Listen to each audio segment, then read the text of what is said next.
Assalomu alaykum qadrli do'stlar, salomatmisiz? Yana qotib qolgan fikrlarga qarshi chiqishda davom etamiz. Obuna bo'lib qo'yishni unutmang albatta. Bugun biz ijtimoiy tarmoqlarda o'zbeklar va tojiklar o'rtasida nifoq solish, Samarqand, Buxoro yoki umuman Tojikiston hududi haqidagi shubhalar va hokazo bir-biriga raddiyalarni uchratib turamiz. Xo'p, buning asosi nimaga borib taqaladi va o'zi biz to'g'ri qilyapmizmi? Kim o'rtamizga nifoq solmoqchi bo'lgan bo'lsa ham juda katta yanglishlikka egadir. Siz ko'rib turgan xarita Shayboniyxon kuchsizlangan Temuriylar davlatini egallab olgan va o'sha paytdagi parchalanib ketgan Temuriyzodalarni taxtni tortib olib, birlashtirgan bir Turon davlatini qayta tiklayotgan davr desak to'g'ri bo'ladi. Turkistonni deydi. Va bu yerda bilasiz, Safaviylar juda katta kuchga edi Eronda. Eron deganda biz forslarni tushunishimiz kerak emas. Eronning katta qismida Ozarbayjon turklari, u ham bizning qondoshlarimiz yashaydi. Xo'p, bu ikkita hududni ko'rib turibsiz, sizga sodda qilib tushuntirishga harakat qilaman. Bu hududlarda Hanafiylar yashar edi. Bizning mazhab bilasiz bugun Hanafiy. Va Eron hududida ham turklar va forslar yashar edi. Ularning mazhablari esa Shiya edi.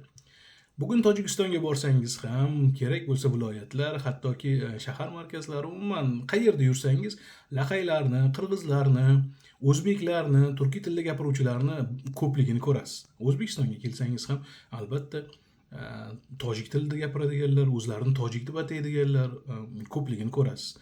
Albatta bularning qaysidan qanchadir qismi turkiy ekanligi, falon ekanligi yoki Afg'onistonda yashaydigan hazoralar ham o'z tillarini yo'qotib, lekin turkiy ekanliklarini tasdiqlaganligi kabi bo'lgan nima deydi, xulosalarni keyingi dasturimizga qoldiramiz. Bugun asosan shiyalik va sunniylik va tojiklar va o'zbeklar haqida gaplashamiz.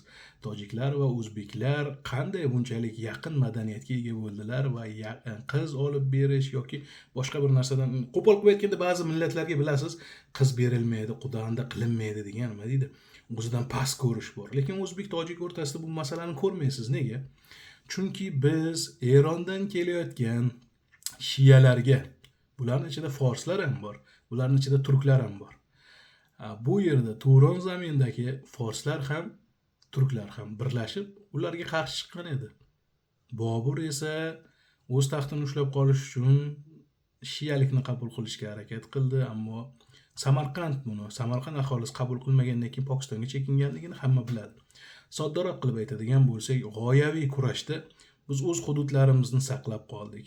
Bugun kimgadir kerak bo'layotgan bo'lsa, shiyalik yoki sunniylik yoki o'zbeklik yoki tojiklik haqida bo'lish unutmang. Biz har doim yelkama-yelka turib dinimizni va bu tuproqlarni himoya qilganmiz.